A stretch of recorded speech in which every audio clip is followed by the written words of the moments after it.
શ્રાવણ મહિનામાં શું કરવું જોઈએ અને શું ન કરવું જોઈએ તે અંગે કેટલાક ખાસ નિયમો બનાવવામાં આવ્યા છે, જેનું પાલન કરવું ખૂબ જ જરૂરી માનવામાં આવે છે। ઘણીવાર લોકોના મનમાં સવાલ થાય છે કે શું શ્રાવણ મહિનામાં વાળ કાપી શકાય, નખ કાપી શકાય, ડુંગળી અને લસણનું સેવન કરી શકાય કે નહીં। અને જો તમે પણ શ્રાવણ મહિનાના નિયમ વિશે જાણવા માંગતા હોય તો ચાલો જાણીએ। તે પહેલા કમેન્ટમાં હર હર મહાદેવ લખી દેજો અને અમારી ચેનલમાં નવા હોય તો તેને સબસ્ક્રાઇબ કરી દેજો અને આ વિડીયોને લાઈક કરી દેજો।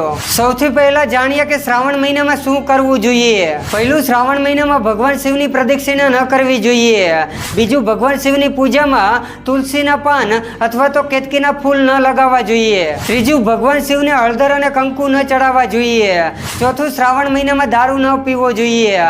પાંચમું, આ મહિનામાં માંસ, ઈંડા, લસણ અને ડુંગળી જેવા તાંત્રિક ખોરાક ખાવાનું ટાળવું જોઈએ। છઠ્ઠું, આ મહિનામાં ભૂલથી પણ કોઈનું અપમાન ન કરવું જોઈએ।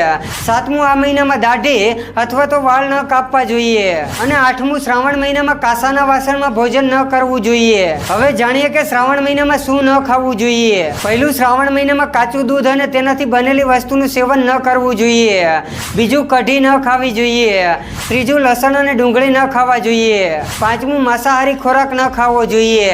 છઠ્ઠું, લીલા શાકભાજી ન ખાવા જોઈએ। સાતમું, રીંગણા ન ખાવા જોઈએ અને આઠમું, ખાટી વસ્તુ ન ખાવી જોઈએ। હવે જાણીએ કે શ્રાવણ મહિનામાં શું કરવું જોઈએ। શ્રાવણ મહિનામાં સવારે વહેલા ઉઠીને દરરોજ મંદિરની સફાઈ કરો, દરરોજ શિવલિંગ ઉપર જળ ચડાવો અને શિવલિંગ પર પાણી, દૂધ, ખાંડ, ઘી, દહીં અને મધનો અભિષેક કરો।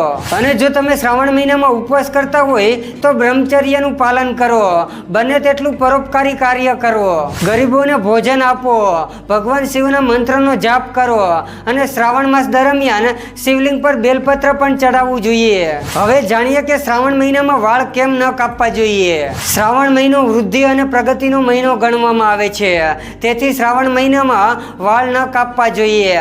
આ મહિનામાં ચોમાસાના કારણે પાક પણ સારો થાય છે, તેથી શ્રાવણ મહિનો વિકાસ સાથે જોડાયેલો મહિનો છે। તેથી એવું કહેવામાં આવે છે કે આ મહિનામાં જે પણ કુદરતી રીતે વધે છે તેને કાપવું જોઈએ નહીં। વાળ પણ પોતાની જાતે જ વધવા લાગે છે, તેથી આ મહિનામાં વાળ કાપવાનું ટાળવું જોઈએ। હવે જાણીએ કે શ્રાવણ મહિનામાં નખ કેમ ન કાપવા જોઈએ। શ્રાવણ મહિનામાં વાળની જેમ નખ પણ કાપવાની મનાઈ છે, કારણ કે નખ પણ પોતાની જાતે જ વધે છે। હવે જાણીએ કે શ્રાવણ મહિનામાં લસણ ડુંગળી કેમ ન ખાવા જોઈએ। શ્રાવણ મહિનામાં ડુંગળી અને લસણ ન ખાવા પાછળની ધાર્મિક માન્યતા છે કે ઉપવાસ કરનાર લોકોએ લસણ ડુંગળીનું સેવન ન કરવું જોઈએ, કેમ કે લસણ ડુંગળીને તાંત્રિક ભોજન માનવામાં આવે છે, પરંતુ આ માટે એક વ્યવહારુ કારણ પણ છે। લસણ ડુંગળી જમીનની અંદર ઉગે છે અને શ્રાવણ મહિનામાં વરસાદ વધુ હોવાના કારણે કાદવ જામી જાય છે અને તેના કારણે લસણ અને ડુંગળીમાં બેક્ટેરિયા વધવા લાગે છે અને તેના તમામ સ્તરમાં પ્રવેશ કરવા લાગે છે। તેથી શ્રાવણ મહિનામાં આ બે વસ્તુ ખાવાનું ટાળવું જોઈએ। અને આવા જ સનાતન ધર્મ સાથે જોડાયેલા વિડીયો જોવા માટે અમારી ચેનલને ફોલો કરી લેજો અને કમેન્ટમાં હર હર મહાદેવ લખી દેજો।